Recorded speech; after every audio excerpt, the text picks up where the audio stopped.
Hi hello friends, விடாமூச்சி சைட்லேருந்து ஒரு நல்ல அப்டேட்டு. ஏற்கனவே ட்ரெய்லர் அப்புறம் ஒரு 15 ப்ரோமோஸ் எல்லாமே சென்சார் ஆகி முடிஞ்சு வந்துருச்சு. அதை பற்றி நான் ஆல்ரெடி போஸ்ட் பண்ணியிருந்தேன். இப்போ பார்த்தீங்க அப்படின்னா படத்தோட சென்சார் ரிப்போர்ட் வந்திருக்காம். ஸோ படம் சென்சாருக்கு போயிட்டு இன்றைக்கி அஃபிஷியல் ரிப்போர்ட்டை கொடுத்துருக்காங்க. இன்னும் லைக்காக அதை அஃபிஷியலாக கன்ஃபார்ம் பண்ணல அப்படின்னாலும் இப்போ பாக்ஸ் ஆஃபீஸ் ட்ராக்கர் மட்டும் இல்லாமல் இந்த வலைபேச்சு சைடெல்லாம் எல்லாருமே கன்ஃபார்ம் பண்ணிட்டாங்க. சென்சார் ஒரு வழியாக முடிஞ்சாச்சு. U/A சர்டிஃபிகேஷன் கொடுத்துட்டாங்க விடாமூச்சி படத்துக்கு அப்படின்றத கன்ஃபார்ம் பண்ணியிருக்காங்க.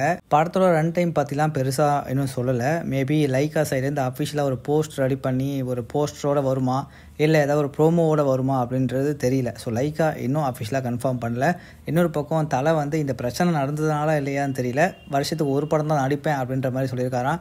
ஸோ சொல்லவே தேவையில்ல, அவர் வருஷத்துக்கு ஒரு படம் தான் பண்ணுறாரு. இன்னும் சொல்லப்போனால் ஒரு வருஷமாக படமே ரிலீஸ் ஆகலை. இப்போ அவர் எடுத்திருக்க இந்த முடிவு நமக்கெல்லாம் ஒரு சோகம் அப்படின்னே சொல்லலாம். ஸோ இன்னொரு பக்கம் பொங்கலுக்கு இந்த படத்துலேருந்து ஏதாவது ப்ரோமோ ரிலீஸ் ஆகுமா அப்படின்ற மாதிரி எதிர்பார்க்கப்படுது.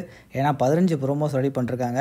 அதனால் கண்டிப்பாக ப்ரோமோ எதிர்பார்க்கலாம் அப்படின்ற மாதிரி நினைக்கிறேன். ஸோ ப்ரோமோ ரிலீஸ் பண்ணி படம் ஜனவரி 26 வரப்போகுது அப்படின்ற மாதிரி சொன்னால் எவ்வளோ சூப்பராக இருக்கும்ல. அப்படி பண்ணால் நல்லா தான் இருக்கும். நீங்கள் என்ன நினைக்கிறீங்க அப்படின்றத மறக்காமல் கமெண்ட்டில் போட்டுருங்க.